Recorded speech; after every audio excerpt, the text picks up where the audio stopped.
Hello everyone. इस video में हम लोग दो इम्पॉर्टेंट रिपोर्ट, एक वन स्थिति रिपोर्ट और दूसरा एक जो बाघ पर रिपोर्ट आई है, ठीक है, बाघ गणना पर, तो उस पर करेंगे। और इसी के साथ में चीता से रिलेटेड कुछ फैक्ट हम लोग देखेंगे। ये तीन चीज़ें इसी में हम लोग कवर अप करेंगे, ठीक है। यहाँ से एक क्वेश्चन देखने को मिलेगा, या तो फॉरेस्ट से, या तो बाघ से, या तो चीता से, ठीक। पर्यावरण वन मंत्री भूपेंद्र यादव ने 13 जनवरी 2022 को भारत वन क्षेत्र स्थिति रिपोर्ट 2021-17 जारी की है। कितने साल पे जारी किया जाता है? 2 साल पे, ठीक है। इसको जारी करने वाला इंस्टीट्यूशन कौन सा है? आपको अगर पता हो तो कमेंट में बताइएगा, ठीक। अब जितने भी इंपॉर्टेंट फैक्ट हैं इनको ट्रिक के थ्रू और वैसे भी हम लोग देखने वाले हैं, ठीक है। चलो इंजॉय करते हैं। ये 10 मिनट के जो भी सोच हैं इनको बस इंजॉय करिए, राइट। बात करते हैं देश में कुल वन एवं वृक्षावरण। देखो, वन फॉरेस्ट हो गया, वृक्षावरण, ठीक है। तो इन दोनों को मिला के कितने हैं? 24.62% है। सिर्फ वन की बात करें, कुल वनावरण कितना है? 21.71 है। वृक्ष को ले लेंगे तो 2.91 है। 2.91 इन दोनों को ऐड कर देंगे तो 24.62 आ जाएगा, ठीक है। तो याद रखिएगा, इसको याद करने का ट्रिक है 4 दूनी 8, 6 2 8 प्लस इंटू, तो 2 चौके 8, 6 2 8। तो ऐसे कर सकते हैं, 8 8 दोनों बनना चाहिए, दशमलव इधर और उधर, ठीक है। जो भी संख्या रहेगी उसमें से कर लेंगे। अब इसके बाद बात करते हैं, ये 21.71 है। ये देखो, ये जो 2 है इसको बस ये लाइन को थोड़ा ये कर देंगे ना, तो ये 7 1 ऐसे दिख रहा है, तो इसको थोड़ा सा इमेजिन कर लेंगे तो हो जाएगा। एक डाटा याद रहेगा, इससे लिंक करके इसको कर सकते हैं। चलो, ये तो डाटा याद करने की ट्रिक हो गई। अभी आगे कुछ और चीज़ें आएंगी, क्योंकि नंबर्स में ट्रिक नहीं बन सकता है इतने बड़े वाले में, तो इसको इमेजिन ही करना पड़ेगा, ठीक। कुल वृद्धि वन और वृक्षावरण में कितना हुआ था? 2261 का, यानी कि 2261 वर्ग किलोमीटर का। वनावरण में वृद्धि जो है इसका बस पॉइंट याद रखिए, 0.22। वृक्षावरण में कितना हुआ था? 0.76%, ठीक है। तो इसको याद रखिएगा। अब बात करते हैं, देश में कुल मैंग्रोव वन मोस्ट इंपॉर्टेंट है 4992 वर्ग किलोमीटर, ठीक है। ये इतना है, लेकिन अगर वृद्धि की बात की जाए तो 17 वर्ग किलोमीटर बढ़े हैं। बात करते हैं सर्वाधिक मैंग्रोव वन वाले क्षेत्र का, तो इसमें पश्चिम बंगाल, आपको पता होगा कि पश्चिम बंगाल जो है सुंदरवन का डेल्टा है वहाँ पे, जहाँ पे बहुत सारे मैंग्रोव उधर पाए जाते हैं, तो उससे आप लोग लिंक कर सकते हैं। और मैंग्रोव को क्या, सुंदरी नाम का वो रहता ना पेड़, ठीक है, तो वो तो पश्चिम बंगाल में सबसे ज़्यादा, फिर गुजरात में। वैसे भी दीदी दीदी के कट्टर मोदी, तो वैसे कर सकते हैं। अंडमान निकोबार जो है इसको याद कर सकते हैं कि यहाँ पे भी बहुत ज़्यादा है। अंडमान निकोबार वैसे भी सबसे बड़ा आइलैंड है, तो वैसे लिंक कर सकते हैं। सर्वाधिक वन क्षेत्र वाला राज्य कौन सा है? मध्य प्रदेश है। वैसे भी सबसे पता है कि वन जो फॉरेस्ट स्टेट का जो दर्जा है वो मध्य प्रदेश को ही दिया गया है, या टाइगर स्टेट का दर्जा मध्य प्रदेश को है, ठीक है। वन क्षेत्र मध्य प्रदेश। अरुणाचल प्रदेश उसके बाद है, और तीसरे नंबर पर छत्तीसगढ़ है। दूसरे नंबर पर अरुणाचल प्रदेश दोनों में रहेगा, ठीक है, सर्वाधिक वन क्षेत्र वाले में, और उसके साथ में भी एक आएगा सर्वाधिक वनावरण प्रतिशत वाले में, ठीक है, चाहे प्रतिशत हो या तो ये हो क्षेत्रफल के अकॉर्डिंग, ठीक है। चलो, सर्वाधिक वन क्षेत्र वाले राज्य, यानी कि ये किसके अकॉर्डिंग है? क्षेत्रफल के अकॉर्डिंग, ठीक। क्षेत्रफल का मतलब है कि पूरा का पूरा जितना क्षेत्रफल है, जैसे 1 किलोमीटर है तो 1 किलोमीटर की कितनी दूरी में जो है वहाँ पे वन क्षेत्र है, ये उसका मतलब ये है।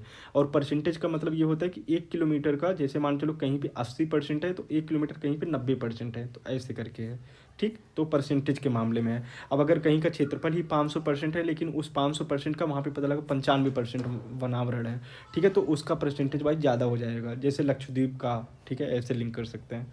अरुणाचल प्रदेश, तो मध्य प्रदेश हो गया, अरुणाचल प्रदेश हो गया, छत्तीसगढ़ हो गया। मध्य प्रदेश छत्तीसगढ़ पहले एक ही थे, बीच में अरुण आ गया। सबसे कम वन क्षेत्र वाले राज्य हरियाणा, ठीक है। पहले यहाँ पे जैसे लड़कियों की संख्या पहले बहुत कम थी ना, तो पेड़ों को भी काटते थे, तो ऐसे करके आप लोग थोड़ा सा लिंक कर सकते हैं। लेकिन अभी हरियाणा ने अपनी पूरी तरीके से छवि बदल लिया है लड़कियों के मामले में।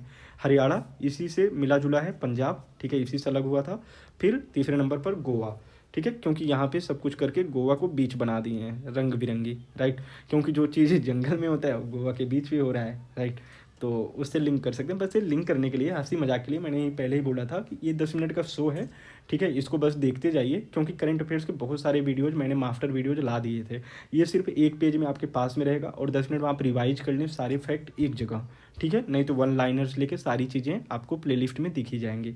वनावरण में वृद्धि दिखाने वाले शीर्ष राज्य कौन है? आंध्र प्रदेश, तेलंगाना, उड़ीसा, ठीक है। वनावरण में वृद्धि, ठीक है, तो आंध्र प्रदेश, तेलंगाना उसी से रिलेटेड है, फिर उड़ीसा, ठीक।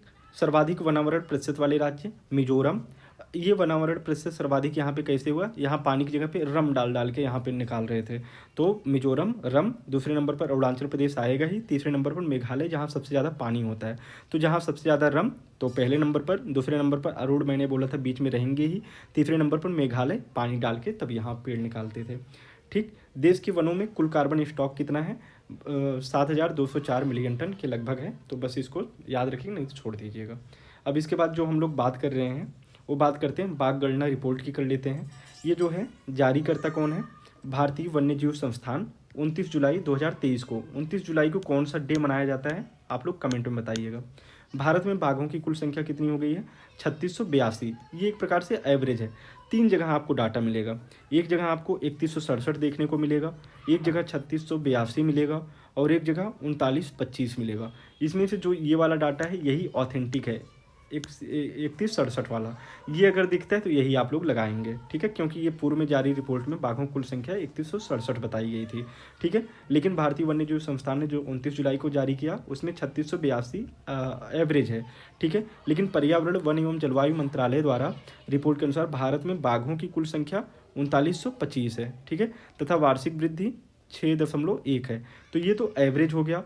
ये 3167 जो इसके पहले रिपोर्ट आई थी उसमें 3925, ये जो है पर्यावरण मिनिस्ट्री बोल रहा है। तो आप लोग डाटा देखिएगा, जो डाटा रहेगा वही, मैंने तीनों फैक्ट बता दिया है, उसमें जो रहेगा उसी को लगा के आइएगा। इन तीनों में से कोई एक ही रहेगा। चलो, विश्व का 75% बाघ केवल भारत में, यानी कि सर्वाधिक कहाँ पे है, मध्य प्रदेश में। इसीलिए इसको क्या बोलते हैं, टाइगर स्टेट बोलते हैं, ठीक है, टाइगर स्टेट। 2018 और 2020 के बीच बाघों की संख्या में 24.1% की वृद्धि हुई थी। जिम कॉर्बेट रिजर्व, ये कहाँ है, ये जिम कॉर्बेट पार्क भी है, टाइगर रिजर्व भी है, ये उत्तराखंड में है। यहाँ पे देश के सबसे ज़्यादा बाघ यहीं पे हैं, 260। जिम कॉर्बेट रिजर्व का पहले का नाम क्या था, हैली नेशनल पार्क ना। इसकी स्थापना कब हुई थी, हैली, इसकी स्थापना कब हुई थी, आपको पता हो तो बताइएगा। बिहार में बाघों की संख्या 2018 में 31, 2022 में 54 हो गया, ठीक है। आपको बताना है कि यूपी में अभी टोटल कितने बाघ हैं, ठीक है, यूपी में बाघों की संख्या, ठीक है, यूपी में बाघों की संख्या, और उसके साथ में कितने टाइगर रिजर्व हैं यूपी में। यूपी स्पेशल में मैंने टाइगर रिजर्व को कवर कराया था, टोटल कितने, 4। चलो 4 मैंने बता दिया, आप लोग बताइएगा कि उनके नाम क्या हैं, ठीक है, और कितने हाथी रिजर्व हैं। इसके साथ में वो चीता वाला भी हम लोग थोड़ा सा देख लेते हैं। प्रोजेक्ट चीता जो है, प्रोजेक्ट चीता के तहत 17 सितंबर 2022 को नामीबिया से 8 अफ्रीकी चीतों को लाया गया, जिनमें 5 मादा थी और 3 नर थी, ठीक। मध्य प्रदेश के कोनो राष्ट्रीय उद्यान में इनको ला के रखा गया। एक मादा चीता सासा की, ये आशा है कि सासा है, हमारे ख्याल से ये आशा है, ठीक है, थोड़ा इसको देख के बताइएगा आप लोग। मौत हो चुकी है, इसकी मौत हो गई है, ठीक है। अब बात करते हैं इसकी निगरानी हेतु 9 सदस्यीय एक कार्यबल को 2 वर्षों की अवधि के लिए गठित किया गया। इस प्रोजेक्ट के तहत अगले 5 वर्षों में कुल 50 चीतों को भारत लाने की योजना है, ठीक है। ये इंपॉर्टेंट है, थोड़ा सा प्रोजेक्ट चीता को भी देख लीजिएगा, ठीक। तो हम लोगों ने बाघ कर लिया, चीता कर लिया, और वो दोनों कहाँ पे रहते हैं, वन में रहते हैं, तो वन रिपोर्ट भी हमने कर ली। यहाँ से एक क्वेश्चन आपको एग्जाम में देखने को मिल सकता है। चलो मिलते हैं अगले वीडियो में। जय हिंद, जय भारत।